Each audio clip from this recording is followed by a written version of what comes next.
The night of January 12th, 1942. Off the coast of Nova Scotia, a British freighter called the Cyclops moved through the black Atlantic, her lights dimmed but not extinguished, her decks crowded with passengers who believed the war was still somewhere far away. She was still hours from safe harbor when the first torpedo struck her hull.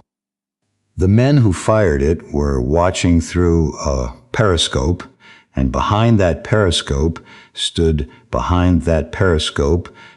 28-year-old naval officer named Reinhard Hardigan. He had never seen the American coast before that week. He had brought with him no proper naval charts, only a tourist guidebook to New York City, folded open to a map of the harbor. That was how the war came to America. Before we go any further, if stories from the deep water still matter to you, the men, the ships, the choices no one wants to remember, take a moment now to subscribe. It costs nothing, and it means someone is still listening. To understand how a young man from Bremen ended up staring at the lights of Long Island through a periscope, we have to go back further, back to a quieter beginning, back to a time when the war at sea still had rules. September 1939. The war was 10 days old. A German submarine called U-48 was hunting west of Britain under the command of a career naval officer named Herbert Schulze. Schulze was not a fanatic. He was a professional. He had joined the German Navy the old way, through sail training on the Gorch-Fock, through cruiser duty, through the slow, patient promotions of the interwar years. He believed in the sea more than he believed in the party. On his first patrol, U-48 sank a British freighter called the Royal Scepter, and what Schulze did next would have been unremarkable in the previous century and unthinkable in the one that was coming. He surfaced. He allowed the crew to abandon ship. He signaled a passing neutral vessel, the Browning, and asked her to pick up the survivors. Then he moved on. Days later, after sinking another British steamer, the Furby, Schulze did something even stranger. He sent an open radio message, uncoded, addressed by name to the First Lord of the Admiralty in London, to Winston Churchill himself. He gave the coordinates of the Furby's lifeboats. He asked, in plain words, that the survivors be rescued. It was theater. It was propaganda. It was also, in its way, an act of a man who still believed there was a difference between a sailor and a murderer. In the early months of the war, Schulze and U-48 would become the deadliest hunters in the Atlantic. Over 2 years and 12 patrols, U-48 would sink 51 ships, more than 300,000 tons of Allied shipping. No other submarine in the entire Second World War would ever match that record. But the record is not the point of this story. The point is what happened to the rules that Herbert Schulze once believed in, because U-48 outlived her first captain's honor. By September of 1940, Schulze had fallen ill. He was ashore, recovering, and command of U-48 passed to a different kind of officer, a younger man named Heinrich Bleichrodt. And on the night of September 17th, 1940, Bleichrodt was hunting in the North Atlantic when he spotted a large ship moving in convoy under blackout conditions. He identified her as a legitimate military target. He fired his torpedoes. He watched her go down. The ship was called the City of Benares. She was carrying 90 children. They were British school children, evacuated from London to escape the German bombs, sent by their parents across the ocean to what was supposed to be safety in Canada. They were between 5 and 15 years old. When the torpedo struck, most of them were already asleep. 77 of the 90 children drowned. Bleichrodt did not know. He could not have known. But it did not matter. In London, the newspapers began to use a word about him that had rarely been used before about a naval officer. They called him a war criminal. After the war, he would stand trial. He would be acquitted. He would live the rest of his life in a country that was trying to forget him. Herbert Schultz's boat had crossed a line, and it could not cross back.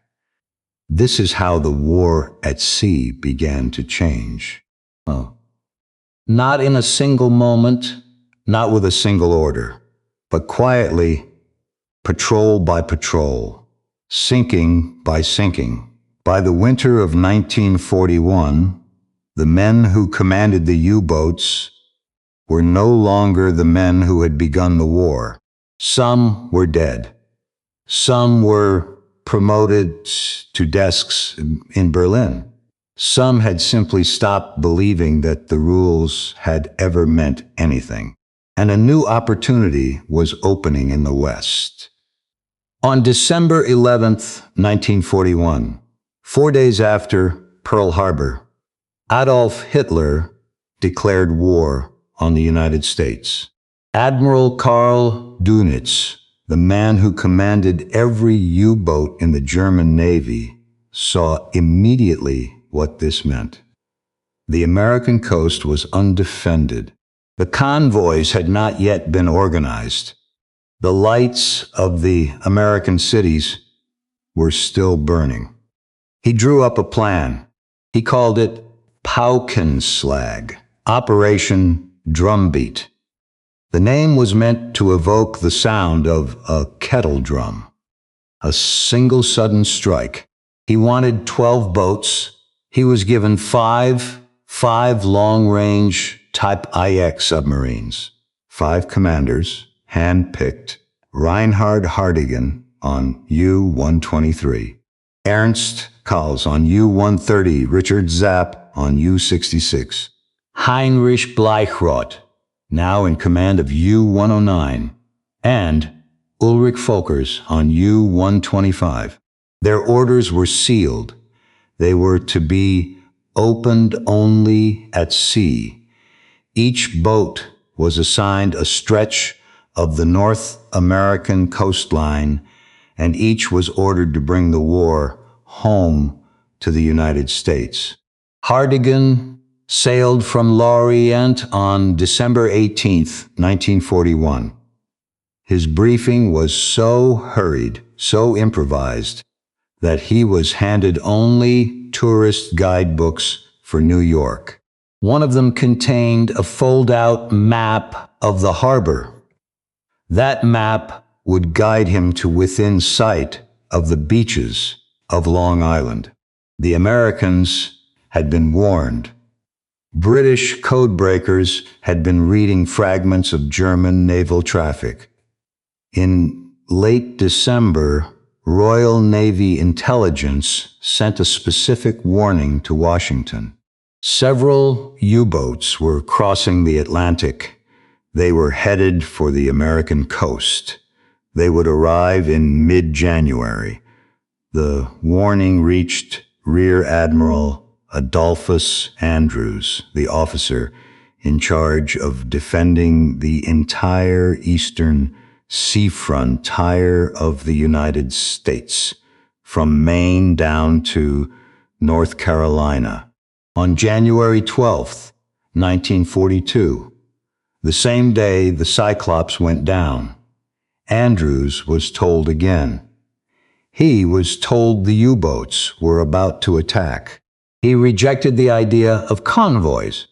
He believed that gathering merchant ships together would only make them easier targets. He believed his few destroyers were better used hunting the submarines than escorting the shipping. He believed, more than anything, that the Americans could handle this on their own. The coastal cities were asked politely to consider dimming their lights. Many refused. Miami was worried about tourism. Atlantic City did not want to darken the boardwalk. The lighthouses stayed lit. The buoys stayed lit. The neon signs stayed lit. And out in the Atlantic, 5 submarines were coming. Hardigan was the first to arrive. On the night of January 14th, he surfaced off the coast of Long Island. He could not believe what he was seeing. In his war diary, he wrote about it with something close to wonder. The American coast, he wrote, was completely illuminated. Cities and boardwalks and highways glowing against the black Atlantic sky. Merchant ships steaming past with their running lights on. Some of them lit up, he said, like floating Christmas trees. He wrote a line that would follow him for the rest of his life. It was a pity, he wrote, that there were only a few U-boats at hand. 10 or 20 would have found targets in abundance. That night, U-123 torpedoed the Norwegian tanker Norness within sight of the beaches of Long Island. Not a single American warship responded. The next night, he sank a British tanker off Sandy Hook, New Jersey. Then he moved south, closer to shore, so close that at one point his boat nearly scraped the seabed. And still the American merchant ships came, one after another, silhouetted against the lights of a country that had not yet understood the war had arrived. Then, on the night of January 19th, the other boats began to strike. Off the coast of New Jersey, Richard Zapp on U-66 was watching the lights of Atlantic City spread across the horizon. Against that glow, a passenger liner appeared. She was Canadian. Her name was the Lady Hawkins. She was carrying 320 people, most of them civilians. Zapp fired 2 torpedoes. Of the 320 souls aboard the Lady Hawkins, only 71 were ever rescued. The rest went down in the dark within sight of a coast that never even knew they were there. By the end of January 1942, 5 German submarines had sunk 25 Allied ships along the eastern coast of the United States. By the end of the campaign, 6 months later, the number would rise to more than 600 vessels. More than 3 million tons of Allied shipping. Nearly 5,000 men lost, most of them merchant sailors, the fathers and sons of towns, from Newfoundland down to Trinidad. The Germans called it the Second Happy Time. They wrote songs about it. They gave Hardigan medals for it. They celebrated him as a hero of the Reich. In the United States, the disaster was buried under wartime secrecy. Most Americans never learned during the war that hundreds of ships had been sunk within sight of their own coastline. The oil that washed up on the beaches of North Carolina was blamed on accidents. The bodies that came ashore were quietly buried. The newspapers were asked to be careful. Only later, long after the war was over, did historians begin to describe Operation Drumbeat with the phrase that still fits it best. America's greatest naval defeat, a disaster suffered on America's own doorstep, a defeat delivered by 5 submarines and a country that had not yet learned to turn off its lights. And somewhere in the middle of all of this, on his way home from the American coast, Reinhard Hardigan wrote something in his log that has stayed with historians ever since. He wrote that he could not understand it. He could not understand how a nation could be so unprepared, how the war could have come so close to them, and they still could not see it. He was 28 years old. He would survive the war. He would live to be over 100. He would die in a comfortable house in Bremen in the year 2018, the last of the 5 commanders of Operation Drumbeat, an old man in a country that had long since become something else. But that was still far away. In the winter of 1942, he was only a young man with a periscope and a tourist map, watching the lights of America burn against the dark and wondering how much time was left before someone turned them off. The war was still learning what it was going to become. The rules that Herbert Schulze had believed in were already sinking, and somewhere in the vast dark water between the 2 coasts, other men in other boats were preparing to cross lines that no one in September of 1939 had yet imagined could be crossed. There is a line somewhere between war and murder. Every man who fought at sea understood that the line existed. What none of them could ever quite agree on was where it ran. On the night of March 13th, 1944, a 29-year-old German officer named Heinz Wilhelm Eck decided the line ran wherever he said it did. Eck was the commander of a submarine called WWII. She was one of the largest boats the Germans ever built, nearly 290 feet long, designed for the endless distances of the Indian Ocean. This was her first war patrol. Eck was on his way to join the German submarines operating out of the Japanese-held ports of Southeast Asia, and he was in a hurry to prove himself. On that night, southwest of the coast of Africa, U-852 encountered a lone Greek freighter called the Peleus. She was not in a convoy. She was carrying no military cargo of significance. Her crew was a mix of nationalities, 35 men in all. Greeks, Britons, an Egyptian, a Chinese sailor, a Russian, a Chilean, a Pole, ordinary merchant seamen. The kind of men who kept the war fed. Eck fired 2 torpedoes. The Peleus went down inside a matter of minutes, and that should have been the end of it.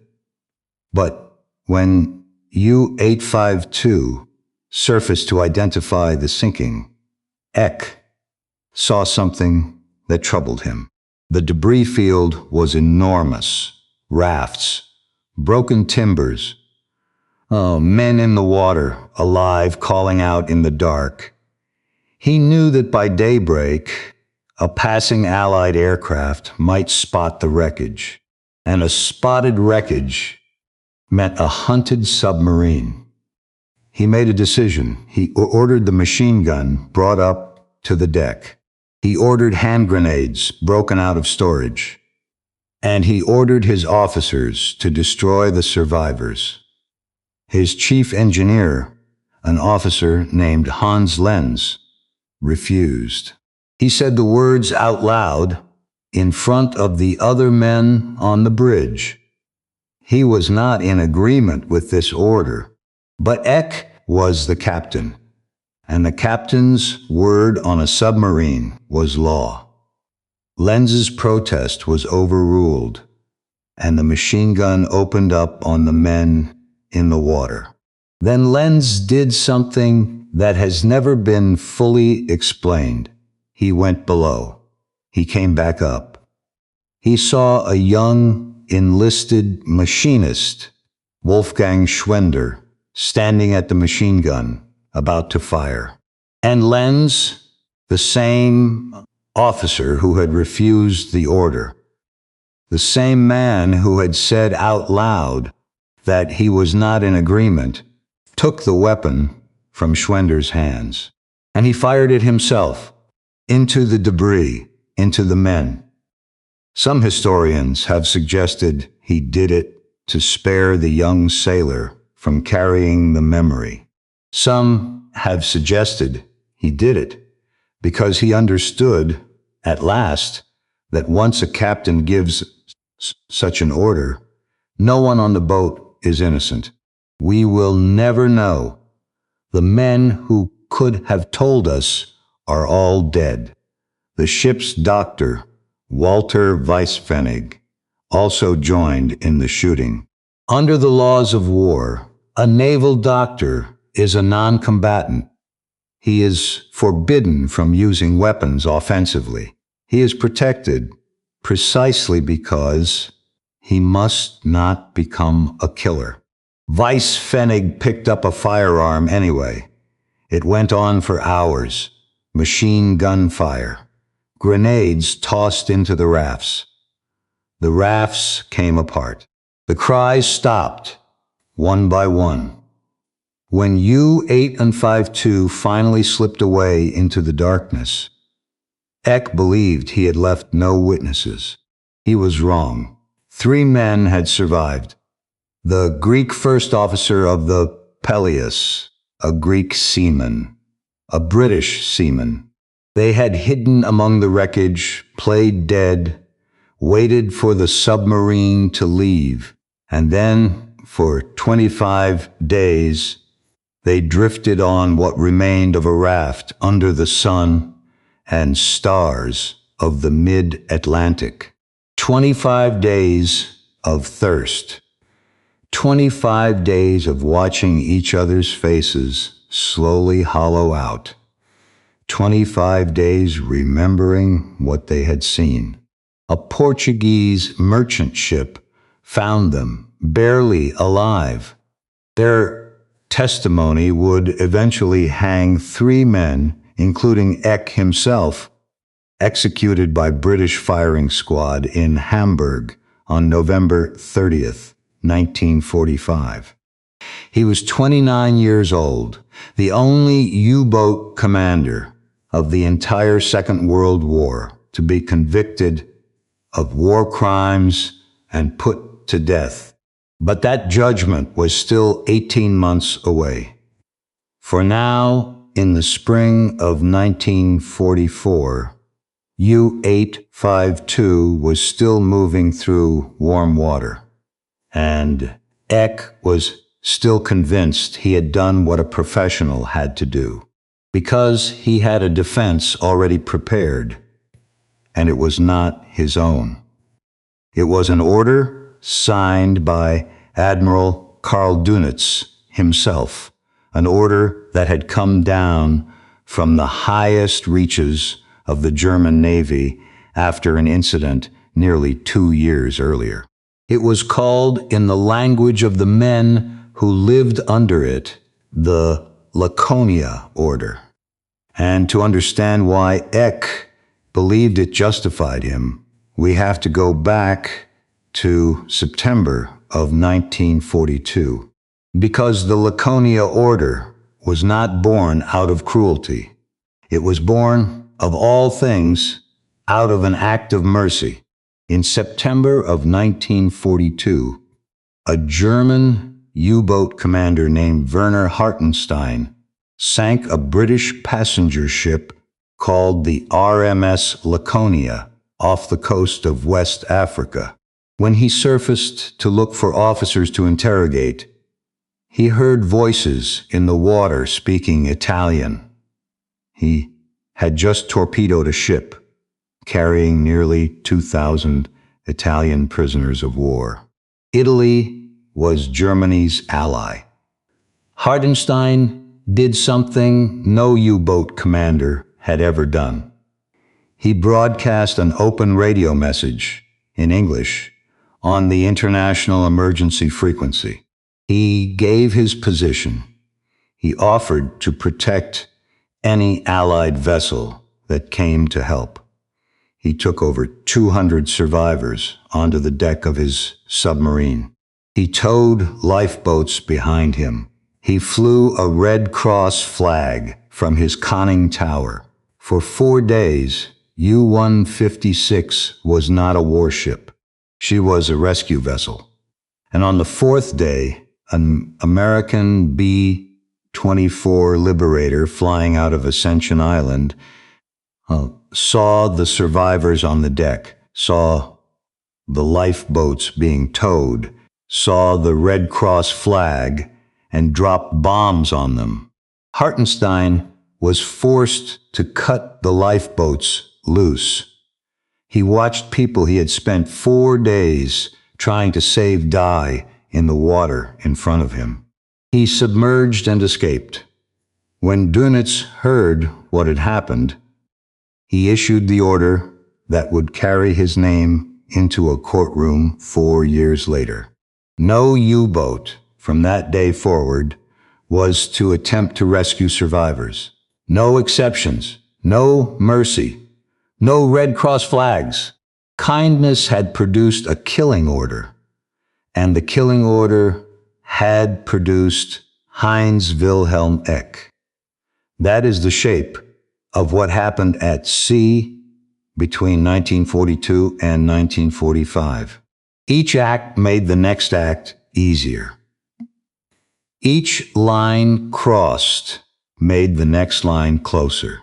And somewhere out on the Atlantic, other young men were still going out on other boats, still following orders, still dying in numbers no one could quite believe. Because in May of 1943, everything came apart at once. The month is remembered in the German Navy as Black May. In 31 days, the Germans lost 41 U-boats. 1,832 men were killed. Only 183 were rescued. It was the worst month the U-boat force ever endured, and it was not caused by a single battle. It was caused by everything at once: better Allied radar, longer-range aircraft, escort carriers, cracked codes, exhausted crews. Dönitz, whose own son had died on a U-boat only weeks before, wrote in his war diary that Germany had lost the Battle of the Atlantic. He ordered the U-boats withdrawn from the North Atlantic convoy routes. Hitler refused to accept it. The boats kept sailing. The young men kept going out, and the loss rates kept rising. In the Indian Ocean, a commander named Wolfgang Luth spent 640 days at sea across 15 war patrols. He organized singing contests over the loudspeakers. He built a Christmas tree out of green toilet paper. He forbade his men to look at pinups. He worried about their marriages. He was, by every account of the men who served under him, one of the most attentive commanders in the German Navy, and one of the most openly devoted to the Nazi Party. He would receive every grade of Germany's highest decoration. He would become one of the two most successful U-boat commanders of the entire war. He would not die in battle. By the spring of 1945, everything was ending. And somewhere in a shipyard in northern Germany, one last submarine was being loaded with a cargo that even her captain did not fully understand. On the 8th of May, 1945, the war in Europe was over. The papers had been signed. The guns on the Eastern Front had gone quiet. Berlin was rubble, and across the Atlantic Ocean, drifting somewhere 1,000 miles east of Puerto Rico, a German submarine called U-530 heard the news over the radio and did not believe it. Her commander was 24 years old. His name was Otto Wermuth. He had held command for barely 5 months.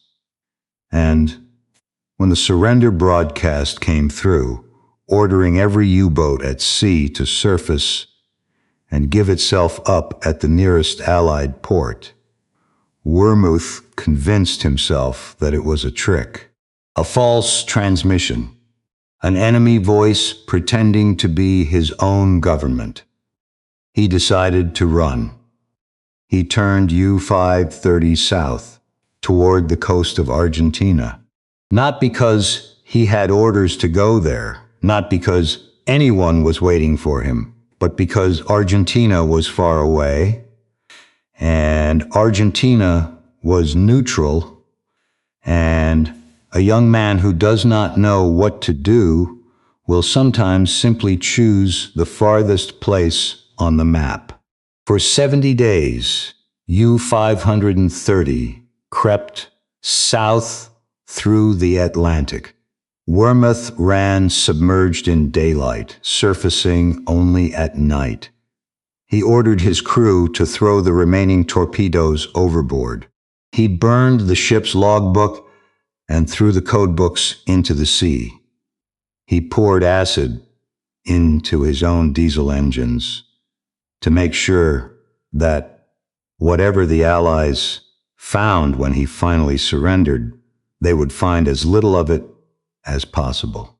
On the 10th of July, 1945, U-530 slipped into the harbor at Mar del Plata, 2 months and 2 days after the war had ended, and the story exploded because within a week, the newspapers of half the world were reporting that Adolf Hitler had been aboard, that Eva Braun had been aboard, that U-530 had put them ashore somewhere on the coast of Patagonia, dressed in men's clothing, and disappeared. The FBI received reports. A witness in Argentina described the landing in detail. Then, a second U-boat, U-977, arrived at the same port 5 weeks later, and the legend became something no evidence could ever fully kill. The truth was smaller and sadder. There was no Hitler. There was no Eva Braun. There was only a frightened young man who had not known what to do when his country stopped existing, and who had destroyed the paper trail of his own confusion. He had thrown his logbook into the ocean. And once a logbook is gone, All that remains is what men choose to say about the men who kept it. While U-530 was still creeping south, another submarine was making a stranger voyage. Her name was U-234.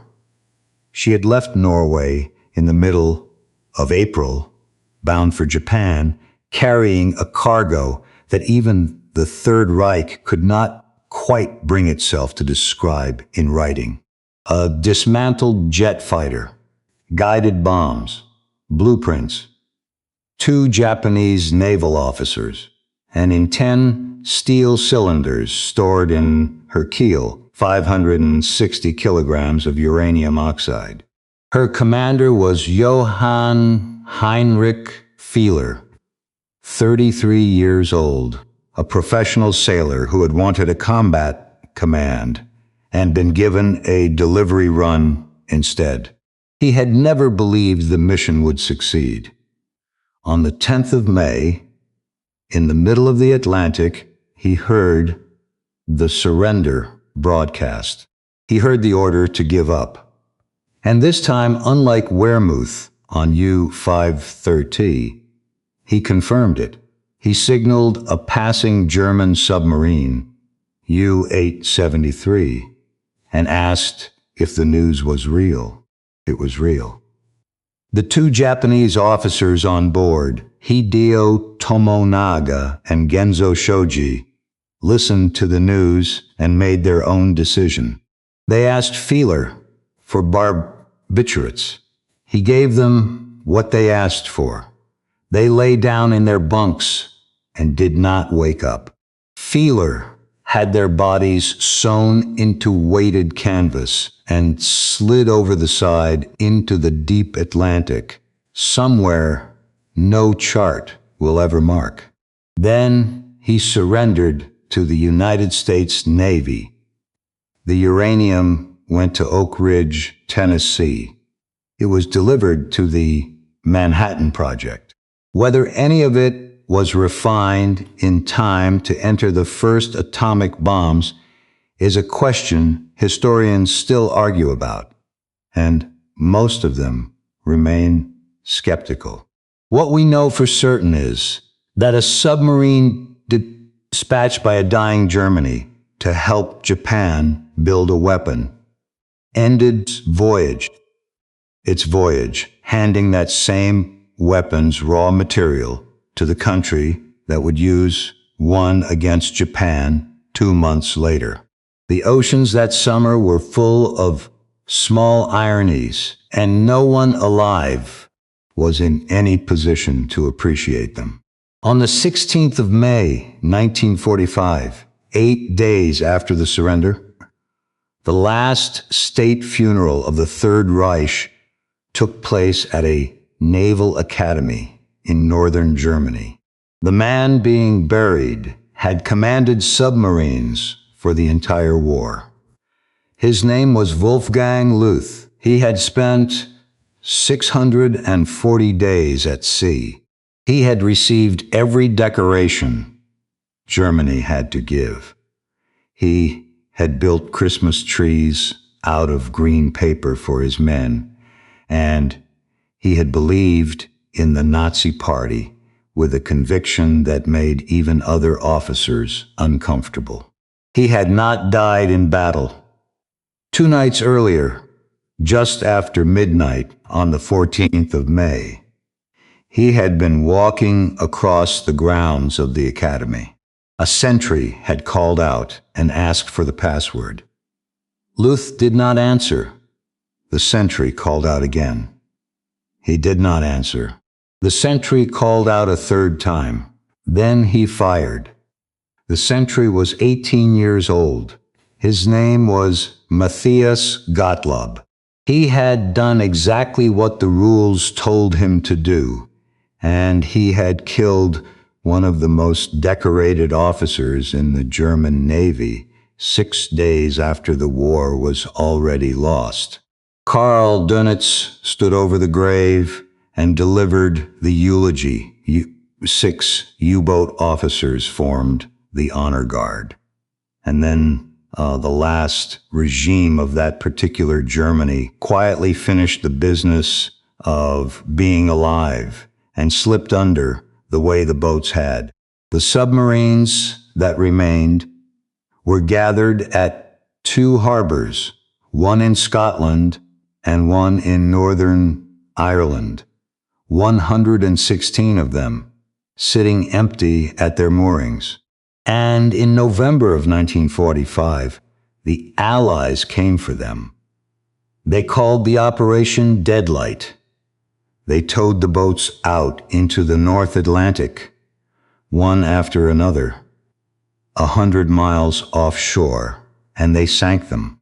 Some by explosive charges set inside the hulls, some by naval gunfire, some by torpedoes fired from Allied submarines, practicing the very tactics they had spent 6 years learning. Some simply broke their tow ropes in bad weather and went down before they ever reached the appointed grave. It took 3 months. On the 12th of February, 1946, the last of them, U-3514, went to the bottom northwest of Ireland. And with that, the U-boat force of the Second World War ended, not in battle, but the way most things end, quietly in cold water under the guns of men who were already thinking about going home. They are still down there. None of them has ever been raised. The logbook of Herbert Schulze, who once radioed Winston Churchill from the deck of U-48, sits today in an archive in Freiburg, Germany. Anyone can read it. The logbook of Heinz Wilhelm Eck was recovered from the wreck of U-852 on a Somali reef, and it was used in a courtroom in Hamburg to hang him. The logbook of Otto Vermuth is at the bottom of the South Atlantic in a place no one will ever find.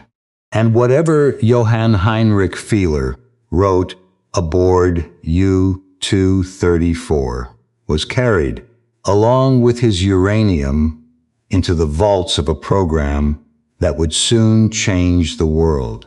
Some men wrote it down, some men burned it, some men handed it over, and the sea kept what the sea always keeps, which is most of it. There is a phrase that old sailors used to say about the Atlantic when the last of them were still alive to say it. They said the sea never returns anything it wants to hold on to. The boats are still down there. The men are still down there.